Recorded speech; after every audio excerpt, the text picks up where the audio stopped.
Vamos a orar antes de realmente empezar. Señor y Padre, gracias por el día que nos ha dado, gracias por su palabra y gracias, Señor, por habernos encomendado esta responsabilidad de anunciar el Evangelio. Enséñanos por medio de tu palabra cómo podemos cada uno tener un efecto, un impacto en las vidas de otras personas de alguna forma para enseñarles algo de usted. Enséñanos a nosotros por medio de su palabra en este momento. En el nombre de Jesús se lo pedimos. Amén. Antes de empezar, un repaso de lo que vimos hace 2 semanas. La semana pasada no tuvimos clase por el bautismo, pero la semana pasada hablamos de cómo alcanzar a los enfermos, si no me equivoco. Y hablamos de la necesidad, la importancia de preocuparnos con toda la persona, con no tan solo preocuparnos con sus necesidades espirituales e ignorar las necesidades físicas, porque de esa forma no van a sentir nuestro amor para ellos. Claro, lo espiritual podría ser lo más importante, pero hay que reconocer que hay otras necesidades también. Jesús usó lo físico para enseñar lo espiritual. Los milagros que hizo, las sanaciones físicas, también tenían un mensaje espiritual.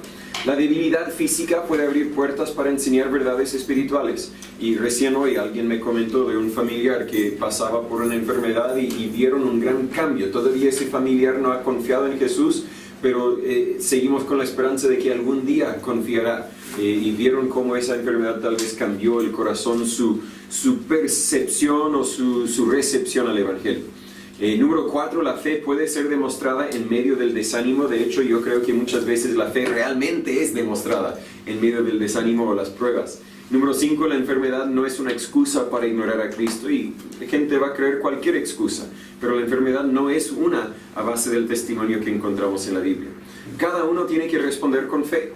Al fondo, eso es lo que define lo que va a pasar, si uno va a creer en Jesús o no.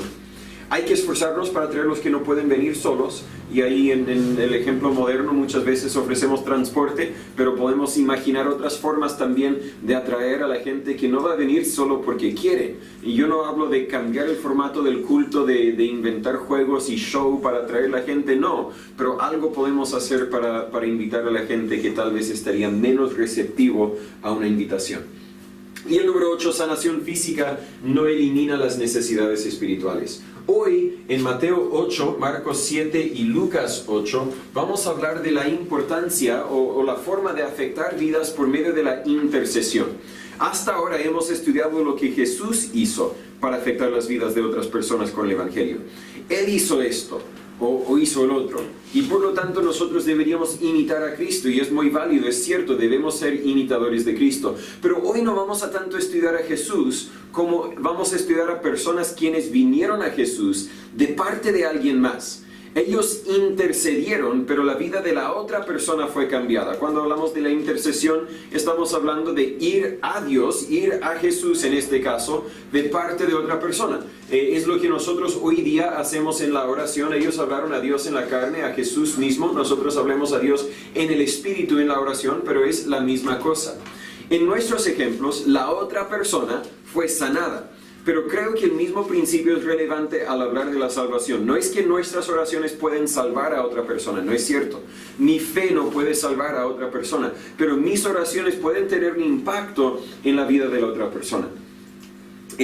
No me malentienda, ya lo expliqué. Así que leamos el texto. Mateo capítulo 8, las preguntas que puse ahí solo para leerlas. ¿Qué puede hacer uno quien no puede hacer nada para salvar a otra persona? ¿Y quién aquí puede hacer algo para salvar a otra persona? Nadie. No podemos salvar a nadie. ¿Qué podemos hacer entonces? Podemos testificarles, y hemos hablado de eso, pero también podemos orar por ellos, y es precisamente lo que vamos a hablar hoy día. ¿Qué puedo hacer para ayudar a alguien que no me quiere escuchar hablar del Evangelio? Bueno, tal vez no me reciben, tal vez no me escuchan. Igual puedo orar por ellos. Mateo 8, va a empezar en versículo 5, la Biblia dice: y entrando Jesús en Capernaum, vino a él un centurión rogándole y diciendo: Señor, mi siervo está postrado en casa, paralítico, gravemente atormentado. Y Jesús le dijo: yo iré y le sanaré. Respondió el centurión y dijo: Señor, no soy digno de que entres bajo mi techo, mas solamente di la palabra y mi siervo sanará. Porque también yo soy hombre bajo autoridad y tengo soldados bajo mi cargo, y digo a este ve y va, y a otro ven y viene, y a mi siervo haz esto y lo hace. Y oyéndolo Jesús se maravilló y dijo a los que le seguían: de cierto os digo que ni aun en Israel he hallado tanta fe. Y os digo que vendrán muchos del oriente y del occidente y se sentarán con Abraham e Isaac y Jacob en el reino de los cielos. Mas los hijos del reino serán echados a las tinieblas de afuera. Allí será el lloro y el crujir de dientes. Entonces Jesús dijo al centurión: ve, y como creíste te sea hecho. Y su siervo fue sano en aquella misma hora. Marcos 7, Mateo 8, entendemos lo que sucedió ahí. Vino un centurión a Jesús rogando, intercediendo, aparte de otra persona, en este caso su siervo que estaba enfermo, gravemente atormentado, dice el versículo 6, y al fondo Jesús lo sanó. El centurión vino a Jesús de parte del siervo y el siervo recibió la bendición. Marcos capítulo 7, versículo 24, la Biblia dice: y levantándose de ahí se fue a la región de Tiro y de Sidón, y entrando en una casa quiso que nadie lo supiese, pero no pudo esconderse. Porque una mujer cuya hija tenía un espíritu inmundo, oyendo de él, vino y se postró a sus pies. Y la mujer era griega, sirofenicia de nación, y le rogaban que echase fuera le echase fuera de su hija al demonio. Pero Jesús le dijo: deja que primero se sacien los hijos, porque no está bien quitar el pan de los hijos y echarlo a los perrillos.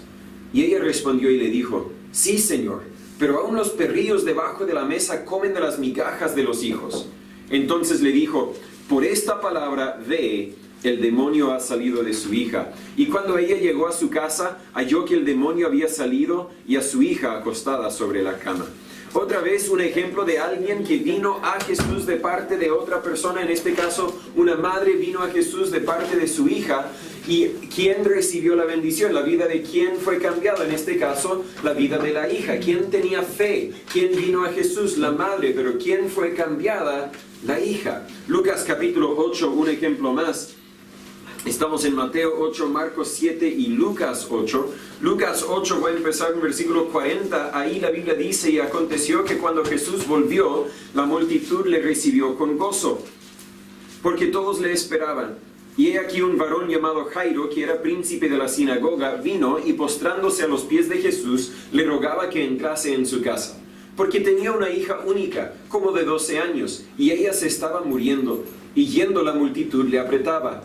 Y una mujer que tenía flujo de sangre hacía ya 12 años, la cual había gastado en médicos todo cuanto tenía, y por ninguno había podido ser curada, vino por detrás y tocó el borde de su manto, y al instante se estancó el flujo de su sangre.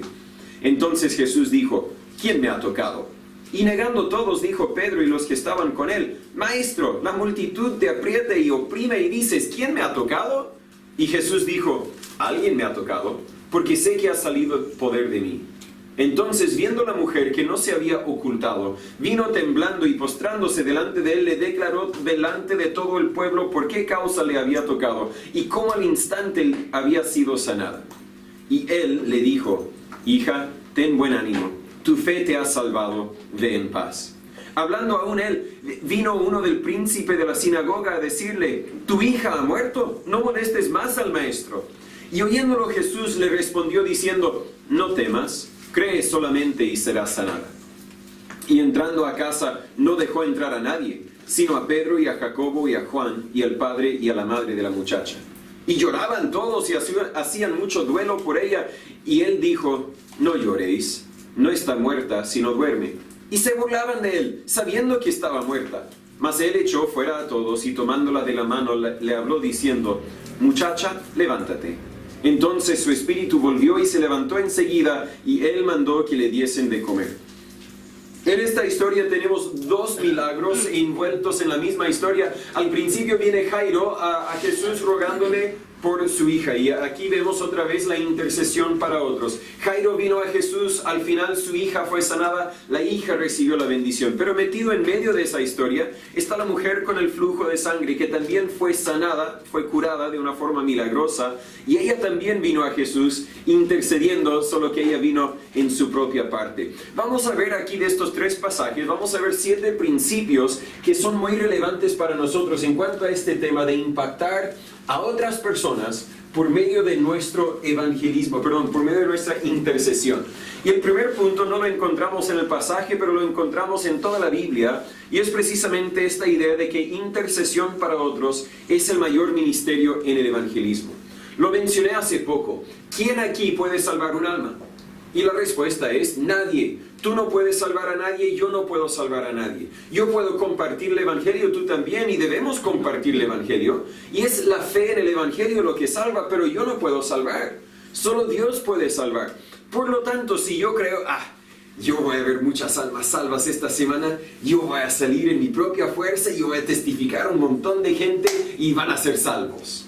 Si yo creo que yo lo voy a hacer, me equivoco. Yo no puedo hacerlo, yo puedo hacer algo, pero realmente no puedo hacerlo. Es algo parecido a que si el maestro viene para trabajar en las fundaciones o algo así, digamos en instalar luz, algo más sencillo. El maestro viene para instalar luz. Tal vez dice que mañana viene para instalar la luz. Yo me levanto en la mañana y digo, yo voy a instalar la luz. Yo no voy a instalar la luz. Yo voy a comprar el cable, las herramientas, lo que necesita el maestro y se lo voy a entregar, pero el maestro va a instalar la luz. En el mismo sentido, yo no salvo almas. Yo proveo una herramienta que Dios puede usar, pero es Dios que hace la obra. Y tenemos que recordar eso si vamos a involucrarnos en el evangelismo personal. Dicho de otra forma, tenemos que orar por las almas perdidas. Tenemos a Jesús en la cruz en Lucas 23, versículo 34. Padre, perdónalos porque no saben lo que hacen. ¿Qué estaba haciendo Jesús? Estaba orando por las almas perdidas. Estaba incluso pidiendo que Dios los perdonara. Esteban, mientras lo apedreaban en Hechos 7:60, la Biblia dice que clamó a gran voz, Señor, no les tomes en cuenta este pecado. Y habiendo dicho esto, durmió. Oró también por las almas perdidas. Pablo por Israel en Romanos 10:1 dijo, hermanos, ciertamente el deseo de mi corazón y mi oración a Dios por Israel es para su salvación.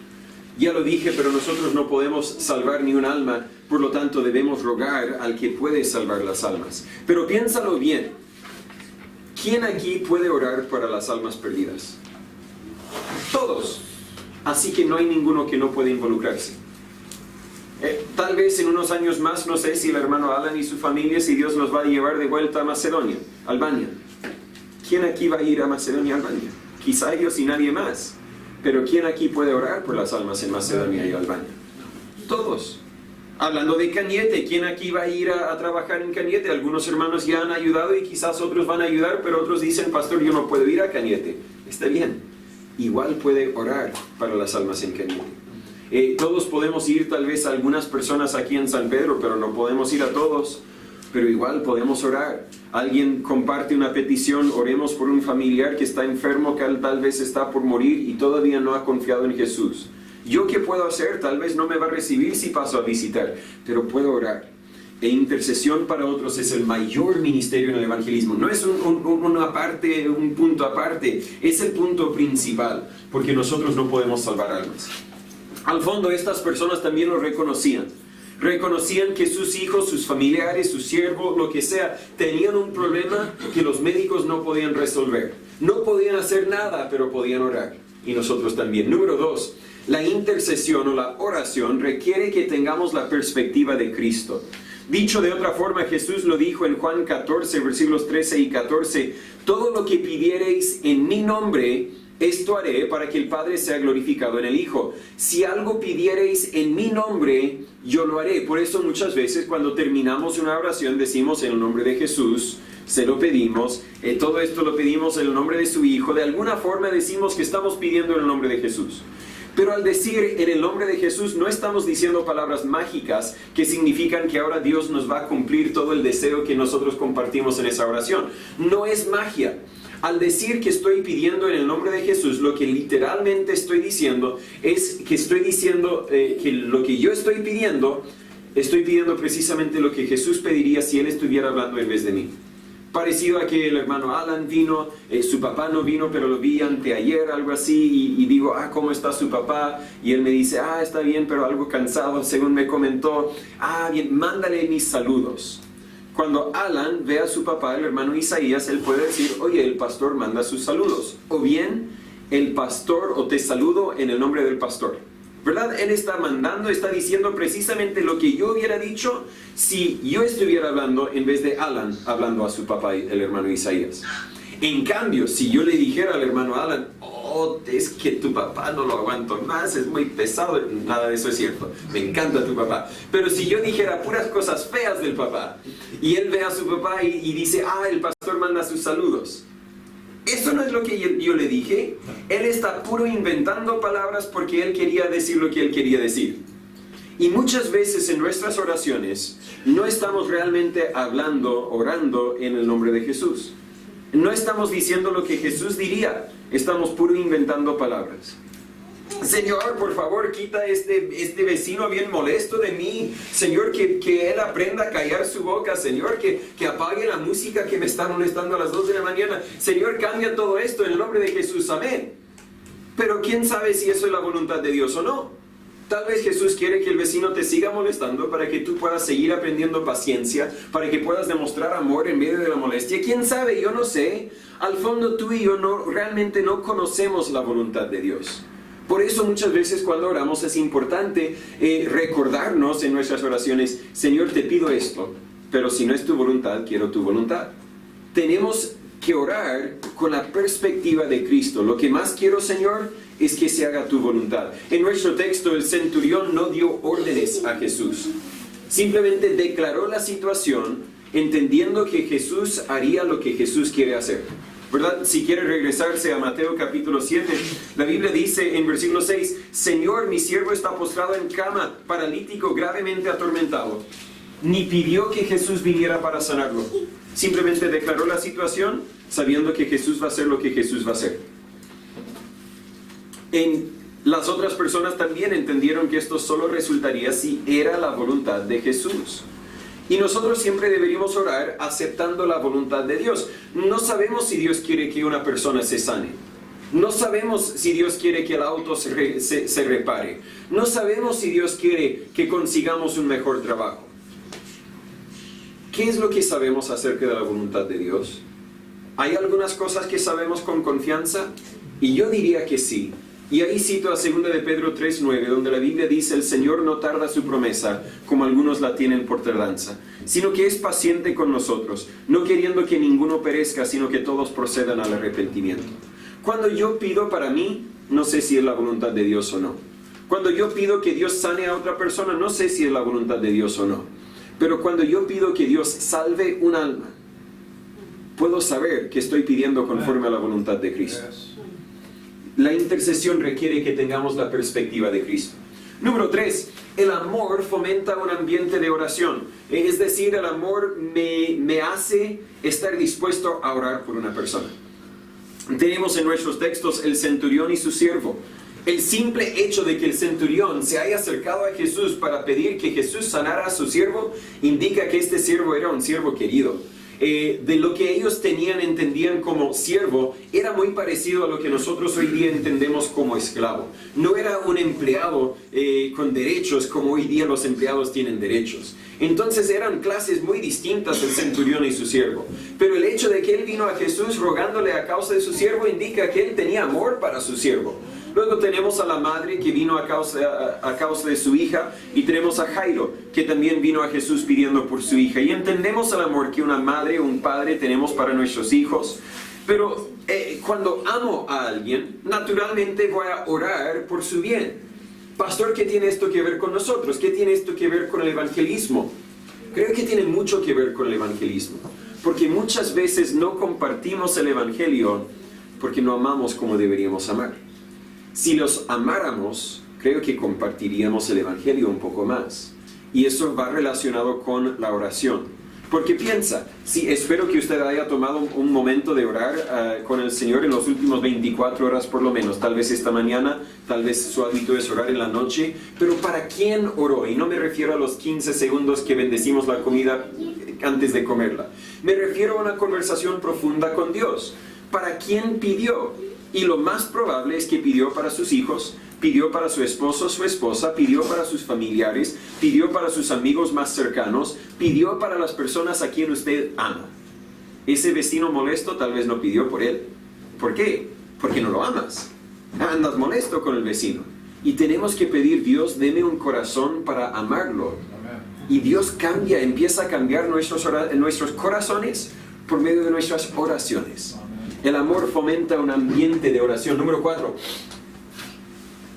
No podemos llegar a Dios sin reconocer que somos indignos. Ahora sí vamos a tomar un poco más tiempo con el texto, porque es una verdad muy impactante. Algo que mencionamos esta mañana con el tercer punto, al final no somos nada. Con el segundo punto, Dios da gracia a los humildes. No podemos llegar a Dios sin reconocer que somos indignos. De hecho, Santiago 4:6, el último versículo en la lista, lo citamos esta mañana. Mas Él da mayor gracia. Por eso dice, Dios resiste a los soberbios y da gracia a los humildes. Si me acompaña en el texto, Mateo 8, versículo 8, en versículo 6, el centurión vino a Jesús, le declaró que mi siervo está enfermo. En versículo 7, Jesús dice, yo iré y le sanaré. Voy a interrumpir mi horario, voy a ir a tu casa porque quiero demostrar lo importante que eres para mí, lo importante que tu siervo es para mí. Quiero demostrar amor en esta situación. Pero el centurión respondió en versículo 8 y dijo, Señor, no soy digno. No soy digno de que entres bajo mi techo, mas solamente di la palabra y mi siervo sanará. No soy digno, pero esta persona no era una persona común y corriente, era un centurión, era un general, un capitán de 100 soldados, según entiendo en la historia, la cultura. Él era un hombre con autoridad y no poca autoridad. Sería tal vez parecido al comandante de esta comisaría de carabineros. No sé si hay 100 carabineros en la comisaría, pero sería algo muy parecido, una persona de importancia, una persona cuya presencia demandaba respeto, y él decía, siendo una persona de importancia, no soy digno. ¿Qué es lo que él estaba diciendo? Él estaba diciendo que yo reconozco que frente a ti, Jesús, Dios, no soy digno. Y en nuestras oraciones, mencioné el tema en breve esta mañana también, tenemos que llegar a Dios con la misma humildad. Señor, no soy digno. Te voy a dar una lista de mis peticiones. Te voy a pedir, te voy a rogar para mi familia, para mis hermanos, para mis vecinos, pero reconozco, Señor, que yo no soy digno. Claro, debemos llegar al trono de Dios con confianza, la Biblia dice. Podemos saber que estando en Cristo, Él nos escucha, pero no somos dignos. En tengo Lucas 8, pero creo que quería ir a Marcos. Vamos a ir a Marcos al final, ya. Lucas 8, 41, viene Jairo. Jairo era príncipe de la sinagoga, la Biblia nos dice. Una persona de importancia. Vino y postrándose a los pies de Jesús, le rogaba que entrase en su casa. Con sus acciones, aunque no con su boca, él estaba diciendo, yo no soy digno. En versículo 44, la mujer con el flujo de sangre vino detrás de él y tocó el borde de su manto. ¿Por qué? ¿Por qué no quiso hablar con Jesús? Porque ella no se sentía digna de hablar con Jesús. Escúcheme bien. Cada uno de nosotros podemos hablar con Dios. Que en ningún momento digas, es que mi vida es tan mala que no puedo hablar con Dios. Si tienes pecado en tu vida, claro, la Biblia dice que tus pecados han hecho división entre ti y Dios. Pero puedes venir a Dios en arrepentimiento, puedes venir a Dios para confesar tus pecados y Él es fiel y justo para perdonar tus pecados. En ningún momento digas, no puedo venir a Dios. Pero en cada momento deberías decir, no soy digno de venir a Dios, no merezco venir a Dios.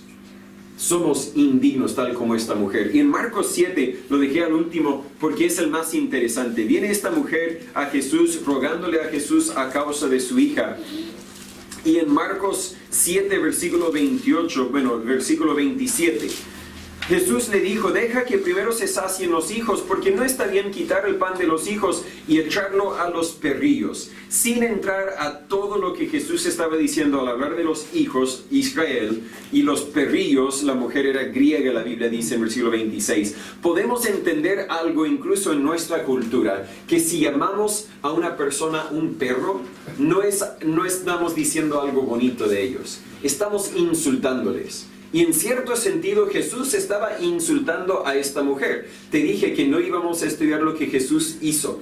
Hoy día no vamos a imitar a Jesús. Salgan e insultan a sus vecinos a ver si reciben el Evangelio. No es lo que estoy diciendo. Pero Jesús en cierto sentido estaba probando a la mujer para ver cómo respondiera. Ella bien podría haber dicho, ¿me estás llamando un perro? y me habían contado que tú eres una buena persona. No, ya veo cómo eres, me voy. Y no hubiera recibido la bendición que buscaba, más bien su hija no se hubiese sanado. Pero en vez de enaltecerse, se humilló y dijo en versículo 28, sí, Señor, pero aún los perrillos debajo de la mesa comen de las migajas de los hijos. Jesús, está bien, llámame un perro si gusta, pero dame una migaja de tu gracia, dame una gota de tu amor. ¿Tenías algo para agregar, hermano Alan? Que en todos los casos la importancia de la necesidad de las personas, porque aquí la mujer está siendo insultada, como está diciendo usted, pero la importancia de la necesidad, entonces la llevó a dejar el insulto de lado para poder recibir lo que estaba buscando el Señor Jesús. Entonces muchas veces también cuando vemos la necesidad y cuánta importancia le da a la necesidad a la persona, entonces podemos decir también, ella está abierta a recibir el Evangelio. Es un buen punto, porque el Evangelio es un insulto al ego humano. El Evangelio nos dice, tú no puedes llegar al cielo. El Evangelio nos dice, no puedes agregar nada a tu salvación. El Evangelio nos dice, todo depende de Dios. Es un insulto. Y el que no entiende su necesidad, el que no entiende el peligro del infierno, no va a recibir el insulto. Sí, es un buen punto aparte. Tal vez no es lo que decías, pero es lo que yo capté de lo que decías. Sí. Dije todo lo que quería decir ahí. Número 5. Sin fe, nuestras oraciones son inútiles. Sin fe, nuestras oraciones son inútiles. Vamos a ver la fe representada en nuestros textos, empezando con el último, en Lucas 8:48. Jesús dijo a la mujer, hija, ten buen ánimo, tu fe te ha salvado, ve en paz.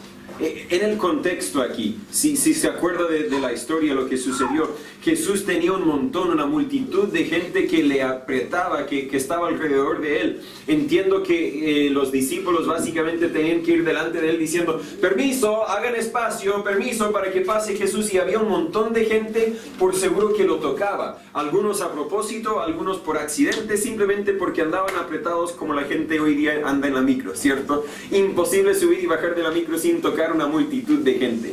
Pero esta mujer viene, toca a Jesús y es sanado de su flujo de sangre, y en versículo 45 Jesús dice, ¿quién me ha tocado? Pedro, el que siempre hablaba y luego tal vez hubiera no hablado, pero Pedro aquí dice, maestro, ¿qué tipo de pregunta es esa? Preguntas quién te toca y la multitud te está apretando. No, Jesús, en los últimos 10 minutos 100 personas te han tocado. ¿Cómo dices quién te ha tocado? Jesús sabía lo que él decía y la mujer sabía lo que él decía. Porque aunque 100 personas en los últimos 10 minutos tocaron a Jesús, solamente una persona tocó a Jesús y su vida fue cambiada. ¿Por qué? Porque ella tocó a Jesús con fe y las otras personas tocaron a Jesús nomás. Sin fe, nuestras oraciones son inútiles. Hoy día muchos cristianos oramos, sí, pero nuestras vidas siguen iguales, y a veces es porque nos hace falta fe. No confiamos, no creemos. En versículo 50 de Lucas 8, oyéndolo Jesús le respondió a Jairo diciendo, no temas, cree solamente y serás sanada. Hermano Gabriel. Sí, quisiera hacer una consulta respecto a lo que está planteando acerca de la utilidad de la fe en las oraciones en cuanto a intercesión por salvación. Bueno, mi pregunta apunta directamente a eso. ¿De qué manera nuestra oración afecta el hecho de que un pecador sea salvo o no lo sea? Una buena pregunta. Sí, porque yo en lo particular entiendo cuál es la utilidad de la oración en virtud de la subordinación que nosotros invertimos en la voluntad de Dios. Pero en cuestiones de salvación de los pecadores, ¿cuál sería la utilidad o la inutilidad de nuestra participación en oración? Es una buena pregunta.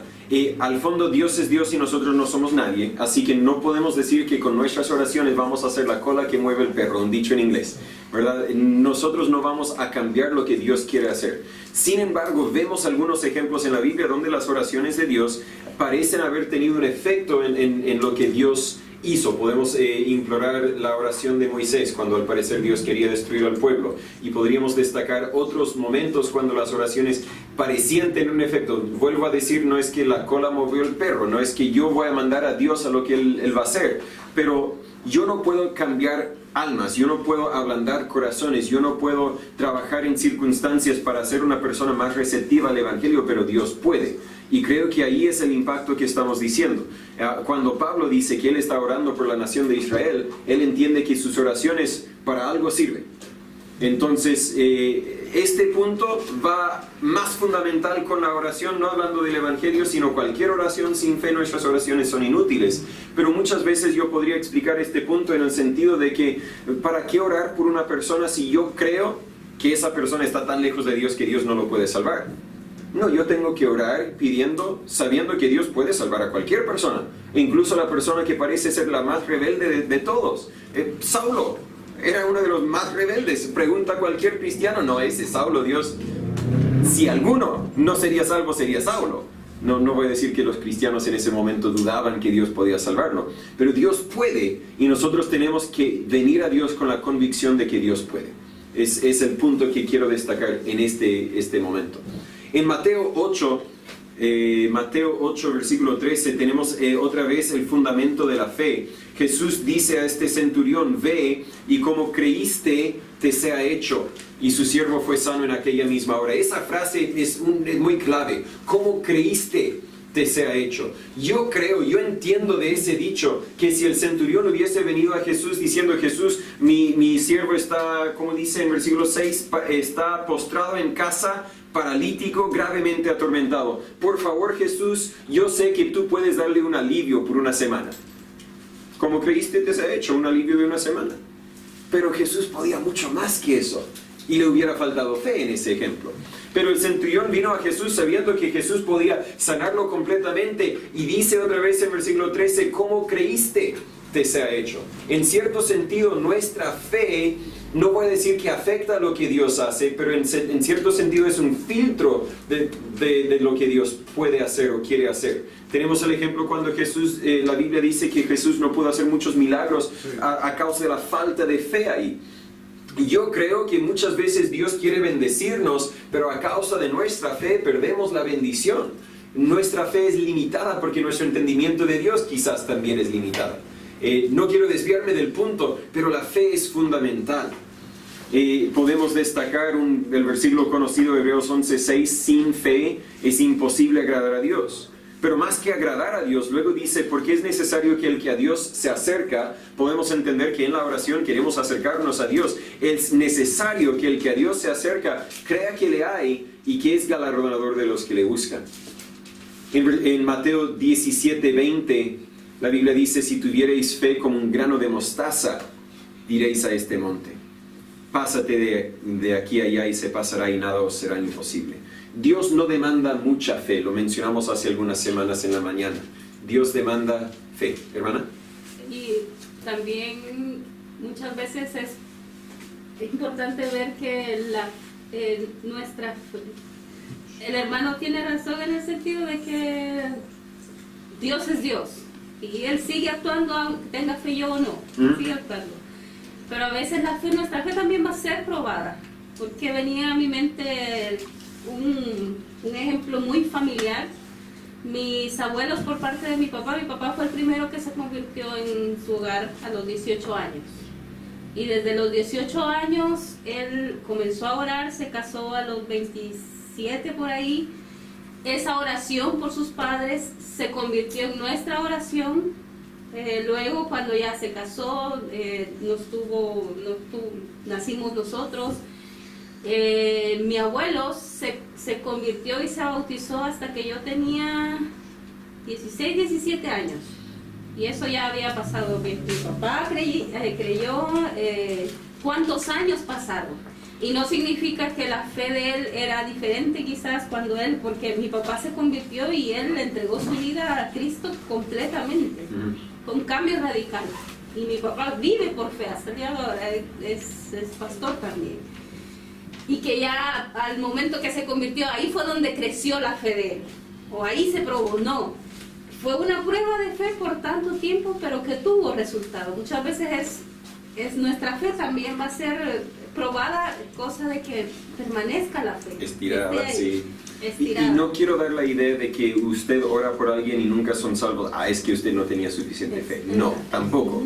Al fondo, ellos tienen que responder con su propia fe. Es algo que no vemos ejemplado en este caso. La otra persona fue sanada, tal vez sin que tuviera fe. Tal vez también tenía fe. Tal vez el siervo habló al centurión y dijo, sí, habla con Jesús porque Él puede sanarme. La Biblia no nos destaca la fe de la otra persona. Nuestra fe no puede salvar a la otra persona. Pero sí en la oración, hablar fundamentalmente de la oración. Sin fe, ¿para qué orar? Número 6, y este es mi punto favorito, así que quiero dedicarle el tiempo que podemos. La fe inspira más fe. En Lucas capítulo 8, vamos a estar solamente en este pasaje para compartir lo que quiero compartir y ya perdí mi lugar. En Lucas capítulo 8 la Biblia nos dice en versículo 42 que Jairo viene a Jesús, tenía una hija única como de 12 años y ella se estaba muriendo. La Biblia a cambio nos dice en Marcos 5:23, estaba a punto de morir. Algo parecido. ¿Qué sucede? Sucede que Jairo está en su casa, su hija está enferma, llamó a los doctores y los doctores dicen, mire, es que ya no hay esperanza, mejor empiecen el velorio porque ella sí o sí va a morir. Y Jairo dice, no, yo creo que hay una persona quien puede salvarla, yo voy a buscar a Jesús. Pero en ese momento él no sabía dónde estaba Jesús, así que tenía que tomar un viaje, tenía que preguntar, tenía que consultar. Finalmente encontró a Jesús. Lo más probable pasaron varias horas desde que salió de la casa hasta que llegó a donde estaba Jesús. Y en el momento que transcurrió desde que salió hasta que encontró a Jesús, sin saberlo Jairo, su hija ya estaba muerta. Es decir, los médicos habían dicho, ya murió tu hija. Y por eso en el versículo 49 viene un mensajero para decirle, tu hija ha muerto, no molestes más al maestro. No habían celulares, Jairo todavía no lo sabía. Así que Jairo habla con Jesús, Jesús dice, está bien, voy a tu casa, voy a sanar a tu hija. Y Jairo sin duda está diciendo, vámonos rápido, vamos a correr, vamos, permiso, todos tenemos que llegar a la casa. Y en medio de esto, Jesús se detiene y dice, ¿quién me ha tocado? Y Jairo está diciendo, Jesús, ¿qué importa? Vámonos a la casa. Pero Jesús habló con la mujer que había sido sanada. Y la Biblia nos dice en versículo 47, entonces viendo la mujer que no se había ocultado, vino temblando y postrándose delante de él, le declaró delante de todo el pueblo por qué causa le había tocado y cómo al instante le había sido sanada. En inglés podríamos decir que ella empezó a testificar.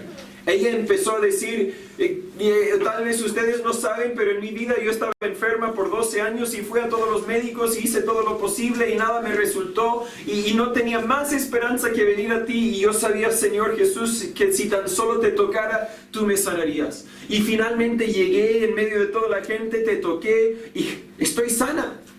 Y Jesús dice en versículo 48, hijo, ten buen ánimo, tu fe te ha salvado, ve en paz. Entienda conmigo otra vez en versículo 44. Ella vino por detrás y tocó el borde del manto de Jesús y al instante se estancó el flujo de su sangre. Jesús no tenía que detenerse.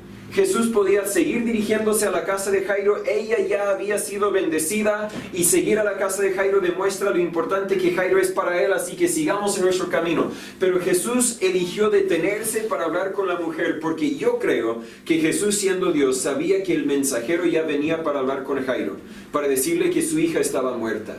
Y tal vez Jairo tenía suficiente fe para creer que Jesús podía sanar a su hija. Pero tanta fe para creer que Jesús podía darle vida de nuevo, podía resucitar a su hija, tal vez no lo tenía.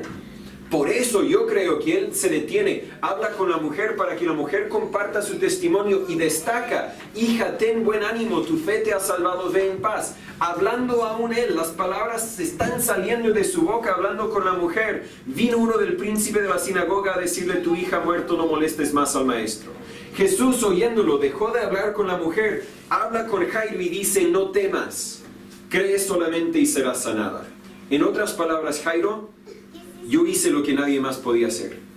Y aunque dicen que tu hija está sin esperanza, créame que yo puedo sanarla también.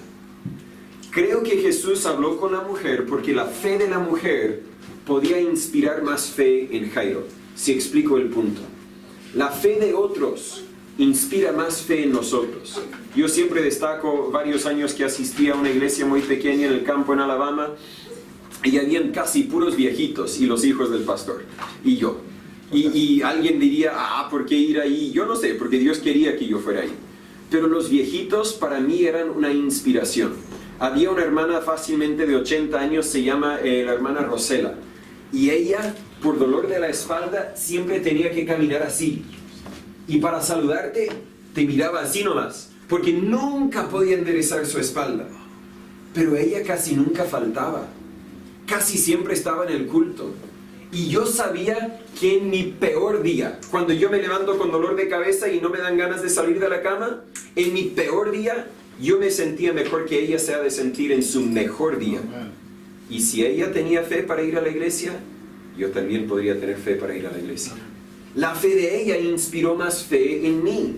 ¿Tú crees que tu presencia aquí en la iglesia no hace nada? No estás sirviendo tal vez. Estás sirviendo porque tu fidelidad puede inspirar más fidelidad en otros. Me desvío un poco del tema de la fe, pero la fe de otros inspira más fe en mí. Por eso me encanta leer libros de misioneros, historias de misioneros. Como ellos tenían fe, como Dios proveyó para ellos. Y si yo tengo fe, Dios puede, quizás no lo hará, pero Dios puede proveer de la misma forma para mí. ¿Y sabe el mejor libro de los misioneros? Es este libro que tenemos aquí. Entre más leemos la Biblia, más fe podemos tener. Así que la fe viene por el oír y el oír por la palabra de Dios. La fe inspira más fe. Una pregunta: ¿a quién estás inspirando o afectando con la demostración de tu fe? Padres, este es un punto importantísimo. Tus hijos te están mirando. ¿Tu fe está inspirando fe en ellos? ¿O está dejando un ejemplo de que, bueno, la Biblia, la iglesia, Dios no importa tanto para mí? Número 7 y termino. Cada cristiano es producto de la fe de otro cristiano. Natán, pastor, te estiras un poco en este punto. Déjame explicarme.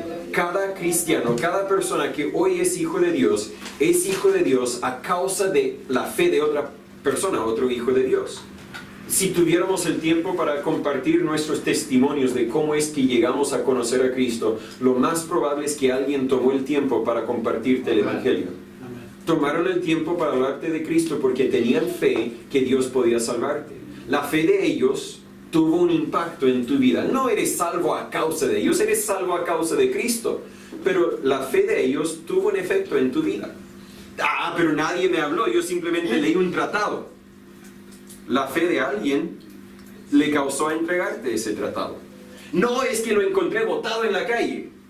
Alguien tenía fe para imprimir el tratado. Tal vez me estoy estirando un poco, pero creo que se entiende el punto.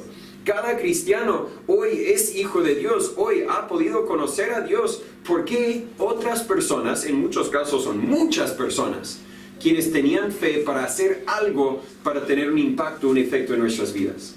Alguien quizás te invitó a la iglesia, tal vez escuchaste un predicador en la radio, pero eso requiere que alguien tenía fe para pagar los gastos de la radio. Entonces cada cristiano es producto de la fe de otro cristiano. Otra pregunta: ¿quién estás afectando por medio de tu fe? ¿Habrá personas que lleguen al cielo? ¿Habrá personas que puedan conocer a Cristo porque tu fe está teniendo un impacto en las vidas de otras personas? Yo veo que todos nosotros aquí tenemos la salud y la capacidad para salir y encontrarnos con más personas y hablarles de Cristo. Debemos hacer todo eso, como hemos estado estudiando. Pero nunca debemos olvidarnos de la importancia de orar también por los perdidos. Aun cuando nos faltan fuerzas, podemos orar. Aun cuando está lloviendo, podemos orar. Aun cuando nos ponen en cuarentena a causa de COVID, podemos orar. Y aun cuando no podemos físicamente afectarlos con el Evangelio, tal vez están en otra ciudad o otro país, podemos orar por ellos. Tengamos un impacto, afectemos vidas por medio de nuestras oraciones. ¿Cómo? Tal vez no lo puedo explicar, pero yo sé que Dios nos ha colocado con una responsabilidad de anunciar el Evangelio. Y lejos sea de nosotros anunciar el Evangelio sin también pedir que el Dios que salva almas pueda usar la semilla que se está sembrando para dar fruto, para dar vida a los que hoy están sin vida. Terminemos con un momento de oración y luego compartimos. Hermano Alan, si podría quizás dirigirnos en un momento de oración, por favor. Gracias, Señor, porque sabemos que tú eres fiel, Señor, para poder escuchar nuestras oraciones, Señor, y estar pendiente también de lo que podemos pedir. Pero también a través de ellas, Señor, podemos tener más fe, Señor, porque nos comunicamos contigo, sabemos que tú eres real, sabemos que tú eres nuestro Dios poderoso, Señor, y por eso confiamos en ti, Señor. Gracias, Señor, porque podemos confiar en ti en todo momento y en toda etapa de nuestra vida. Sí, sí. En el nombre de Cristo Jesús oramos. Amén.